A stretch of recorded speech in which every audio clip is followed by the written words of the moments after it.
Bonjour à tous et bienvenue sur votre chaîne Le Pharmapreneur. Je suis Arnaud, pharmacien d'officine et titulaire de la pharmacie du Manoir à Isneville. Comme toutes les semaines, dans cette vidéo, je vais te raconter mon quotidien en tant que pharmacien titulaire dans notre pharmacie. Alors lundi, je suis arrivé relativement tôt car j'avais un petit peu moins de monde dans mon équipe que d'habitude. Un congé santé, on va dire, et puis deux absences. Bref, relativement peu de monde. Je revenais du trail de Belize, j'avais relativement mal aux jambes. Donc je vais te le dire tout de suite, la journée a été particulièrement dure pour moi. J'ai été assez peu mobile, j'ai fait pas mal d'administratifs. Et puis c'est tant mieux parce que j'ai souffert énormément des 82 km que j'ai pu faire durant le trail de Belle-Île. Ça s'est très bien passé, mais j'en ai souffert. Après, 82 km, pour moi ça s'est passé en 9h25, ça m'a donné le temps de réfléchir à énormément de choses, perso, pro, bref, plein de nouvelles idées, plein de nouveaux projets en tête. Je t'en parlerai dans de prochaines vidéos. Du coup, lundi, je suis arrivé et j'ai participé à la réception des différentes commandes. Ensuite, j'ai fait les pointages sur nos comptes bancaires. Toutes les semaines, moi, je prends le temps de vérifier que nos comptes bancaires soient correctement alimentés et que les flux de trésorerie sont bons, en fait, qu'on n'est pas à découvert, tout simplement. Je vérifie également, car on est à la fin du mois, que mes partenariats avec des génériqueurs autres que notre génériqueur numéro 1 sont arrivés dans des bonnes cases. C'est-à-dire que pour percevoir des remises arrière sur ces groupes de génériques, il faut atteindre un certain volume d'engagement. Et aux alentours du 20, je vérifie en fait qu'on ait atteint, on va dire 95% de ce volume. C'est le cas. Je participe également donc au recyclage de tout ce qui est sécu mutuelle en partenariat avec ma collègue Camille, qui s'occupe d'injecter, je dirais, les derniers fichiers PDF de mutuelle qu'on a pu recevoir. Et donc je réalise le recyclage des sécu et de la mutuelle en m'aidant des papiers de la sécu et en m'aidant des nouvelles mutuelles enregistrées. Pour les dossiers qui posent définitivement problème, soit je les mis en différé en mettant des commentaires sur les dossiers patients, soit je prends le temps de passer des coups de fil aux patients pour qu'ils me ramènent les documents nécessaires. Au bout de 3 appels, pareil, tout ça c'est noté sur le dossier de la personne. Au bout de 3 appels, sans avoir eu une mise à jour du dossier, le dossier et la partie litigieuse est forcément mis en différé avec une demande de règlement lors du prochain passage de la personne. J'ai également réalisé la mise à jour de tout ce qui était dossier de location parce qu'on va bientôt arriver à la fin du mois. Donc ça me permet de pointer les dossiers qui sont terminés, les dossiers qui ont besoin d'une nouvelle ordonnance.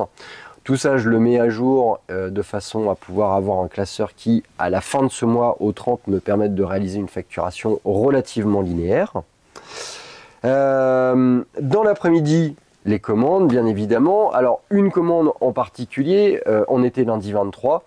Et c'était l'ouverture du portail Covid pour les commandes de vaccins Covid. Nous avons donc décidé de prendre pas mal de flacons de vaccins Covid.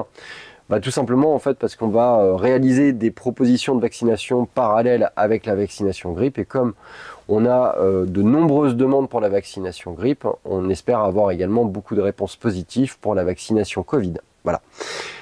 Dans l'après-midi, nous avions également rendez-vous avec Nicolas, qui est le mari d'Hélène, dont je vous ai déjà parlé, qui possède la pharmacie de Pavilly. Nicolas, lui, son secteur de travail, c'est la téléphonie, et on avait un rendez-vous avec Nicolas pour faire évoluer notre système téléphonique. Alors, on va passer à la fibre. Pourquoi on passe à la fibre? Alors, il y a plusieurs raisons. Déjà, parce qu'on a un ADSL qui est relativement pourri dans notre secteur. Et puis également, en fait, on a d'ores et déjà des flux internet qui sont relativement importants et donc qui nécessitent une grosse bande passante. On a besoin de confort en fait au niveau informatique et force est de constater que le réseau actuel, en tout cas via le réseau ADSL, n'est pas suffisant.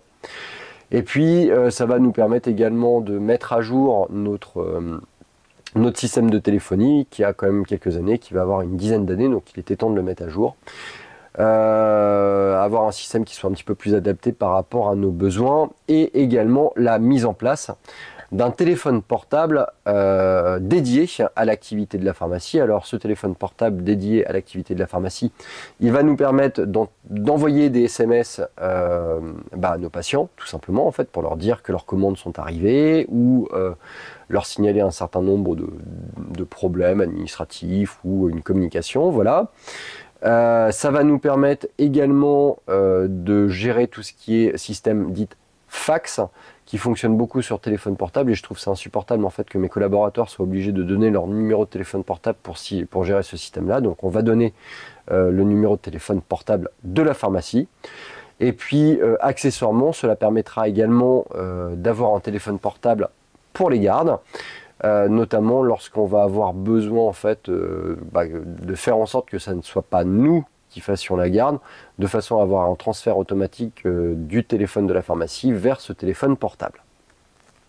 Fin de journée, toujours dans de l'administratif, j'en ai profité pour réaliser les vidéos de présentation des différentes promotions de la pharmacie qu'on diffuse sur nos écrans au sein de la pharmacie. Et j'ai fait également la mise à jour des promotions sur notre Facebook. Mardi, les jambes étaient un petit peu mieux, donc j'ai pu récupérer et aller au comptoir. J'ai participé à pas mal de commandes aussi. Dans la matinée, j'ai eu le représentant de chez Procter & Gamble qui est passé. Alors je pensais que j'allais avoir les marchés hiver à passer, mais non, en fait c'était juste une commande de réassort. Alors évidemment, le laboratoire Procter & Gamble propose des super méga promos en fin d'année, en tout cas pour le dernier trimestre de l'année, avec des stockages qui sont quand même relativement importants. Alors moi personnellement je n'y ai pas répondu, tout simplement en fait parce que j'avais déjà suffisamment stocké dans le courant de l'année, que je préfère atteindre un niveau très bas. D'autant plus que les produits avec lesquels je travaille pour Procter & Gamble sont tout à fait switchables par d'autres. On a du Bion, mais on a d'autres vitamines. On a des tests Clear Blue, mais on a des tests également de marques plus génériques. Ils ont des dentifrices, mais on a plein d'autres dentifrices. Ils ont le ZZ Quill, mais on a d'autres gommes à base de mélatonine. Bref, des promotions qui sont certes intéressantes, mais qui m'obligent en fait à générer un volume dont je n'ai pas forcément besoin, mais qui va juste m'obliger, moi et mon équipe, à finalement proposer des switches et finalement un petit peu à restreindre ma volonté d'utilisation. En gros, en fait, si je dois choisir entre deux produits à base de mélatonine, comme je sais que le stock de ZZ Quill est relativement bas, et mais malgré tout qui va me permettre d'atteindre la fin d'année, je vais optimiser ce stock et je vais favoriser le conseil sur d'autres gammes, ce qui va me permettre de faire tourner également la totalité de mes produits et d'optimiser mon stock, et en tout cas le volume économique de mon stock. Sur l'heure du midi, avec mon collègue Marc-Antoine, nous avons été visiter une pharmacie pour un nouveau projet, et ça j'espère pouvoir t'en parler un petit peu plus tard.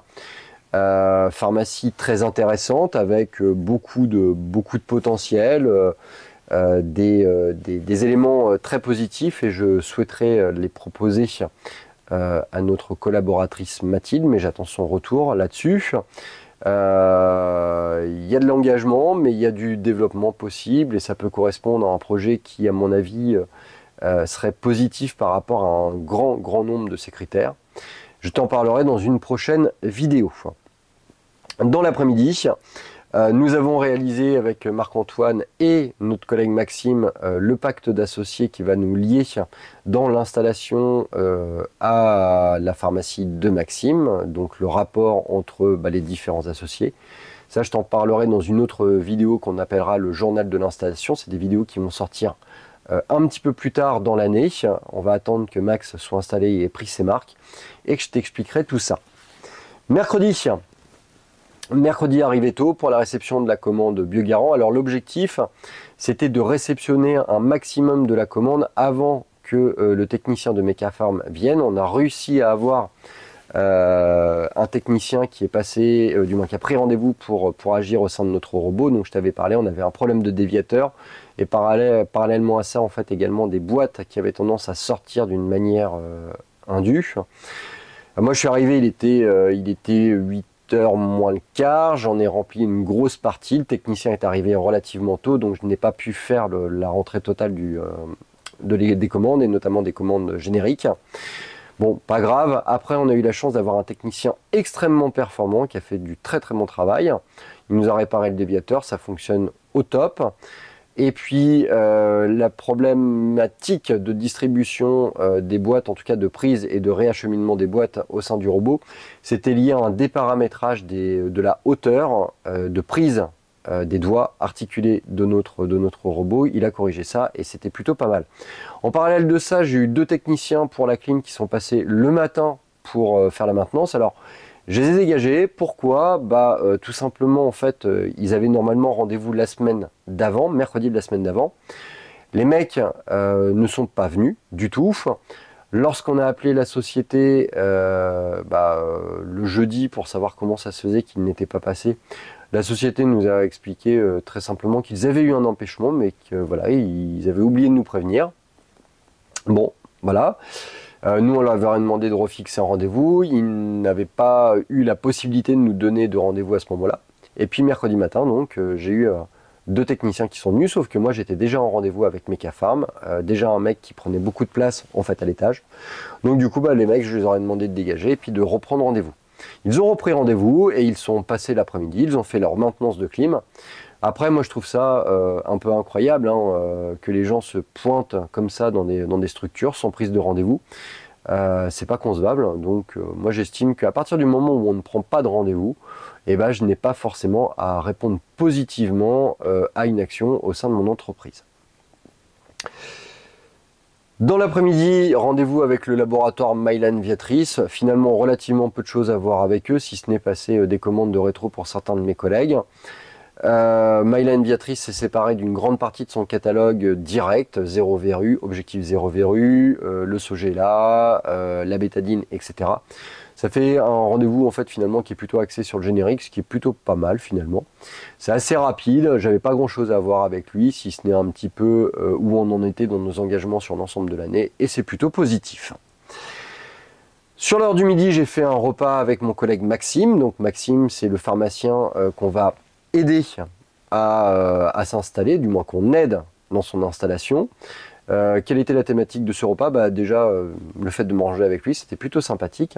Et j'en ai profité pour faire une interview de Maxime que je vous diffuserai un petit peu plus tard sur cette chaîne, sur lesquels en fait on a abordé beaucoup de sujets en rapport évidemment avec son installation. Donc petite présentation de Max, ses projets, comment il a eu son projet entrepreneurial, comment il l'a développé, comment ça s'est passé, et puis quelles sont ses visions pour son futur en tant que pharmacien titulaire. Mais tout ça, je te l'exposerai dans une interview. C'est assez long, ça va durer à peu près 1h30, mais c'est plutôt très très intéressant, je pense, pour quelqu'un qui cherche à s'installer. En tout cas, c'est très valorisant. Fin de journée du comptoir, un peu de comptoir, participation à la réception des commandes, et j'ai également été interviewé dans le cadre d'un podcast qui est diffusé également sur YouTube. Je te mettrai le lien dans la description de cette vidéo. La thématique, encore une fois, c'était l'installation et la gestion d'une pharmacie, l'avenir de la pharmacie, en tout cas ma perception. D'une durée d'à peu près 1h30, je ne sais pas exactement ce qui va en ressortir. En tout cas, c'était très intéressant, un échange très constructif avec des gars qui étaient extrêmement professionnels. Moi, j'ai adoré échanger avec eux, partager ma vision, partager un petit peu comment je voyais la pharmacie et comment je la voyais pour les années qui allaient venir. Jeudi, pour ma part, je suis arrivé plus tard, beaucoup plus tard à la pharmacie. J'avais un rendez-vous à titre personnel chez le notaire avec ma femme. Je suis arrivé à la pharmacie à 13h30.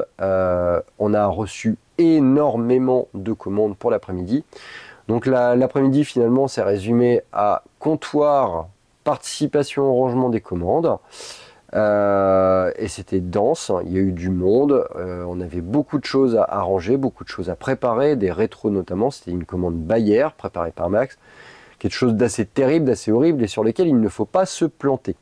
En parallèle de ça, on a eu un rendez-vous également avec un avocat dans le cadre d'un autre projet qu'on a en cours avec Marc-Antoine, et peut-être que ça, je t'en parlerai dans une prochaine vidéo qui sera indéniablement plus longue. Sur ce, moi, ma semaine va se terminer. Vendredi est ma journée off et samedi, il n'est pas prévu que je travaille. Je pense passer à la pharmacie. Je pense éventuellement faire quelques heures de travail, mais il n'y a rien vraiment de fixé. Bref, ma semaine se termine avec son quorum d'heures et sa fatigue, en partie liée au trail. Sur ce, je te souhaite une bonne fin de journée, je te souhaite une bonne fin de semaine. Fais attention à ton équipe, fais attention à tes collègues et je te dis à très bientôt pour une prochaine vidéo.